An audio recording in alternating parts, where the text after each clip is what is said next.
पढ़ते हैं, समझते हैं, तो इसका क्या मीनिंग होता है, कैसे ये वर्क करता है, ये हमें मेनली आज देखना है। तो अभी हम यहाँ पर कंस्ट्रक्टर ओवरलोडिंग के बारे में तो पढ़ेंगे ही, इसके साथ साथ में कुछ और ऑप्शंस भी हैं जिसको हम यहाँ पे कंटिन्यूएशन में लेंगे, ठीक है। तो अभी सबसे पहले आप लोगों को चलिए कोई बात नहीं, मैं एक्चुअली एक फाइल पुल आउट कर रही थी, वो भी मुझे मिल नहीं रहा, otherwise I will show it to you, ठीक है। तो एक काम करते हैं,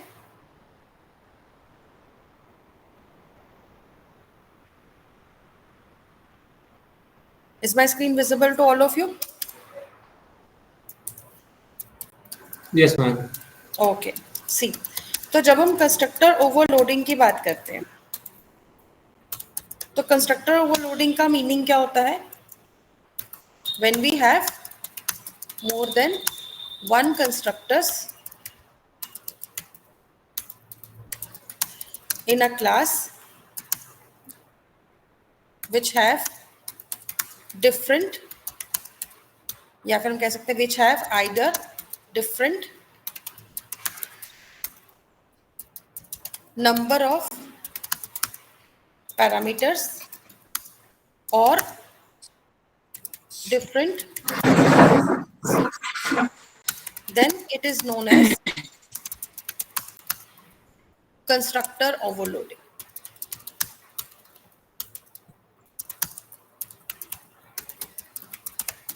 ओके, तो ज्यादातर अगर हम कंस्ट्रक्टर ओवरलोडिंग की बात करते हैं तो कंस्ट्रक्टर ओवरलोडिंग का मतलब ही ये निकलता है कि या तो आपके पास क्या होना चाहिए, डिफरेंट नंबर ऑफ पैरामीटर्स होने चाहिए, या फिर जो पैरामीटर्स हैं उनका डेटा टाइप डिफरेंट होना चाहिए। तो ऐसे केसेस में इसको हम क्या बोलते हैं, कंस्ट्रक्टर ओवरलोडिंग। बेसिकली ये टॉपिक या फिर ये कह लो ये कॉन्सेप्ट जावा में ऊप्स के अंदर क्यों इंट्रोड्यूस किया गया था, so that the functionality of a class can be enhanced। तो मतलब हमें enhanced functionality मिल जाए क्लास की, and by using constructor overloading we can increase the efficiency of a class as well। तो अगर हम यहाँ पर कंस्ट्रक्टर ओवरलोडिंग का यूज करते हैं तो इसके थ्रू आपके जो प्रोग्राम है, जो क्लास है, उसकी जो बेसिकली कह लो फंक्शनैलिटी इनहांस हो जाएगी, एज वेल एज उसकी एफिशिएंसी भी इंक्रीज हो जाएगी। क्यों? क्योंकि जहाँ पे हम एक कंस्ट्रक्टर बनाएंगे तो हम उसकी फंक्शनैलिटी को लिमिट कर रहे हैं, डिफाइन कर रहे हैं कि भाई इसको एक्सेस करना है तो ऐसे ही हो सकता है। But if I have more than one functionalities तो हमारी क्लास ज्यादा फ्लेक्सिबल होगी, ज्यादा एफिशिएंट होगी, वो किसी भी टाइप की वैल्यू को क्या कर सकती है, हैंडल कर सकती है। Okay, so whenever we want to implement such idea then we are going to use constructor overloading. तो बेसिकली ये क्या करता है, रन टाइम पे वेरिएबल्स का इनिशियलाइजेशन करता है और हमारे प्रोग्राम के ऊपर ओवरलोड को कम करता है। अगर आप लोग कभी भी कंस्ट्रक्टर ओवरलोडिंग का यूज कर रहे हो तो कंस्ट्रक्टर ओवरलोडिंग को यूज करने के लिए हमें क्या करना होता है कि जिस भी क्लास के अंदर हम हैं, जैसे कि एग्जांपल के लिए मेरे पास एक क्लास है कैलकुलेशन, या फिर चलो मैं इस क्लास का नाम रख देती हूँ एडिशन। अब मैंने इस क्लास का नाम एडिशन तो रख दिया। अब देखो होगा क्या कि मैं यहाँ पे कुछ वेरिएबल्स ले रही हूँ, राइट, जिसके अंदर हम कुछ वैल्यूज को रिसीव करने वाले। तो these are all instance variables. तो मैं यहाँ पे कुछ वेरिएबल्स बना देती हूँ जैसे A B and C, right. ऐसे ही मैं फ्लोट के भी कुछ वेरिएबल्स ले लेती हूँ X Y and Z. Okay, and after that मैं यहाँ पे क्या कर देती हूँ, इनके अकॉर्डिंग कंस्ट्रक्टर बना देती हूँ। अब अगर मान लो मैं यहाँ पर कंस्ट्रक्टर बनाती हूँ तो लेट्स सपोज फर्स्ट कंस्ट्रक्टर को तो मैं डिफॉल्ट बना रही हूँ इन केस यूजर ने कोई भी वैल्यू डिफाइन नहीं की, राइट। अब ऐसे ही मान लो मुझे एक और कंस्ट्रक्टर बनाना है जिसमें मुझे 2 इंट वैल्यूज को इनिशियलाइज कराना है। तो ऐसे केसेस में हम क्या करेंगे, अब मैंने देखो यहाँ पर ए और बी को एक्सेप्ट किया है और ऊपर भी मेरे पास ए और बी नाम के, तो यहाँ पे हम लोग क्या करेंगे, यहाँ पे हम लोग क्योंकि सेम नेम आ रहा है तो किस कीवर्ड का यूज करते हैं यूजुअली, दिस। दिस। अच्छा कोई बता सकता है दिस कीवर्ड सिग्निफिकेंस क्या आता है? मैम दिस कीवर्ड का मीनिंग क्या होता है? Why we are using this keyword? Ma'am basically current instance of variable use करते हैं when ma'am current And instance this indicates the present and current. Okay so और कोई बताएगा? Anyone else? Alright, no problem, but you are correct by the way. तो basically क्या होता है, when we have same set of variables in the parameter list and we have same set of variables in the class instance variables as well, तो ऐसे में usually compiler क्या करता है, जो नियरेस्ट स्कोप होता है उसी को एक्सेस करता है। तो मतलब अगर मैंने a इक्वल्स टू a लिखा तो वो दोनों तरफ a कौन सा वाला ले लेगा? ये वाला ही लेगा, इसको ओवरराइड हो जाएगा। ठीक है, तो ऐसे केसेस में वेरिएबल ओवरराइड हो जाते हैं। तो ऐसी सिचुएशन से बचने के लिए टू पॉइंट आउट या फिर कह लो to access the instance variable we will use this keyword. तो हम इस केस में क्या लिखेंगे? दिस डॉट ए जब लिखेंगे तो दिस डॉट ए का मतलब है इंस्टेंस वेरिएबल, और जब हम सिंपल ए लिखेंगे तो सिंपल ए का मतलब हो जाएगा पैरामीटर वेरिएबल। ओके, तो दिस किसके लिए यूज हो रहा है? इंस्टेंस वेरिएबल को एक्सेस करने के लिए, when we have this kind of situation where the parameter variable has the same name as the instance variable and it is overriding the instance variable. Okay, so in order to access the instance variable we are using this keyword because this एक तरह का self reference object होता है जो कि same class को refer करता है। okay, तो अभी हम यहाँ पे अगर आएंगे तो हम इसी तरीके से यहाँ पे हम क्या करने वाले हैं, इसमें this dot b equals to b भी कर देते हैं। ठीक है, तो ऐसे में हमारे पास क्या आ जाएगा? एक सेकंड कंस्ट्रक्टर आ गया। अब ऐसे ही अगर मान लो मुझे तीसरा कंस्ट्रक्टर बनाना है तो इस तरह से हम तीसरा कंस्ट्रक्टर भी बना सकते हैं। तो मतलब तीनों में डिफरेंस क्या है? फर्स्ट वाले में नो पैरामीटर्स थे, सेकंड वाले में 2 पैरामीटर्स थे, थर्ड वाले में 3 पैरामीटर्स थे। तो यहाँ पर भी हम सेम ही चीज लिखेंगे, बस अब हमारे पास वेरिएबल्स थोड़े से इंक्रीज हो जाएंगे।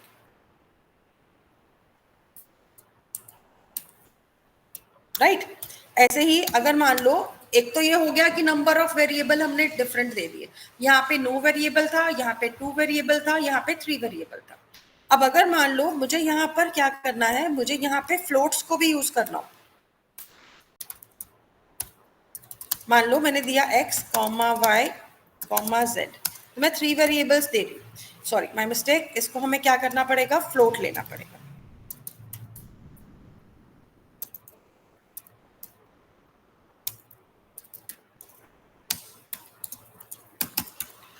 तो टू इनिशियलाइज दीज वेरिएबल्स तो हमें अगेन क्या करना है? दिस का यूज करना है because the name is same as the instance variable again. Okay, so we are just going to define the variables in this way.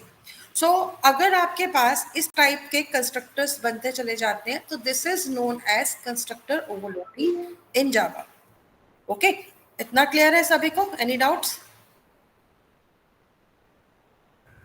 No ma'am. Okay good. तो अभी देखो हमने यहाँ पे कंस्ट्रक्टर ओवरलोडिंग करके देख रहे थे। अब अगर मान लो मैं एक्लिप्स को ओपन करती हूँ, 1 सेकेंड गाइस, इसको मैं क्लोज कर दूँ।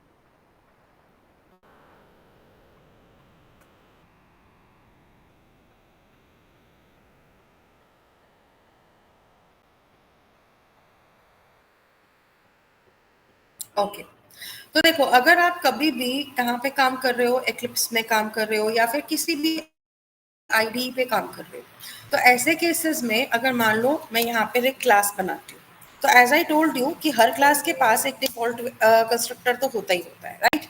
तो हम यहाँ पर आज एक बार कंस्ट्रक्टर्स को ही यूज करके देखते हैं, ठीक है?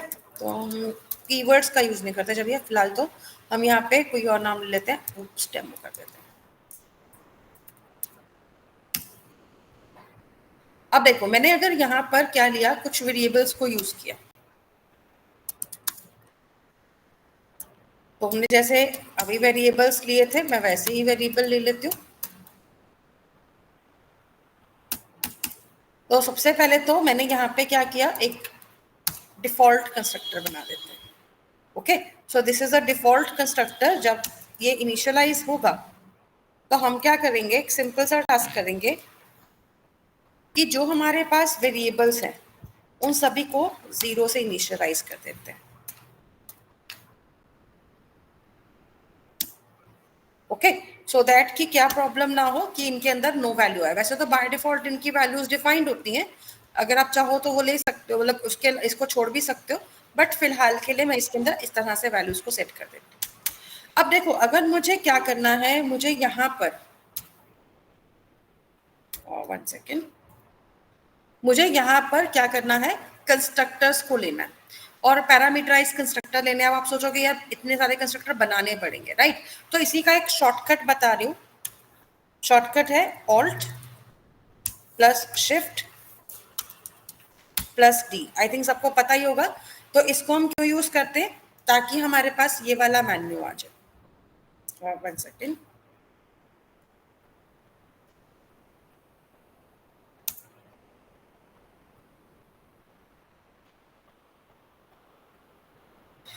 सेकेंड, गाइस, आई थिंक मेरे सिस्टम में कुछ चेंजेस हैं which are not working properly.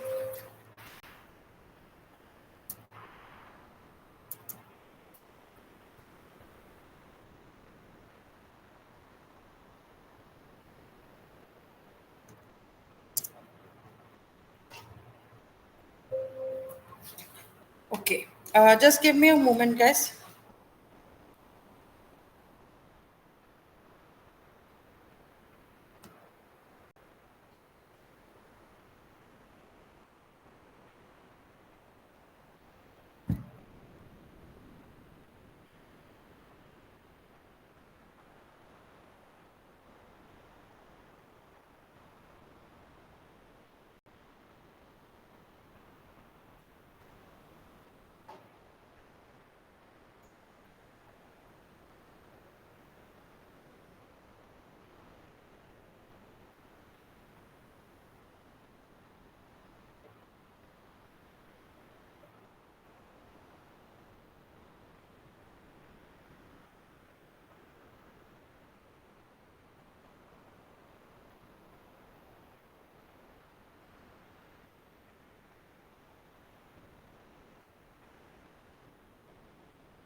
Alright everyone, let's continue. अच्छा, एक बात बताइए, आप में से कोई दिल्ली या गुड़गांव में रहता है? एनीवन? सबके सब महाराष्ट्र से ही हैं, एमपी या फिर महाराष्ट्र से? Yes ma'am. Okay okay. Actually क्या है, अभी हमारे यहाँ पे गुड़गांव में ही एक माइक्रोसॉफ्ट का इवेंट है, जिसमें माइक्रोसॉफ्ट के एम्प्लॉय आ रहे हैं जेएनएआई के ऊपर सेशन लेने के लिए, and they need offline students. ओह वाह, निखिल आप नोएडा में रह रहे हो?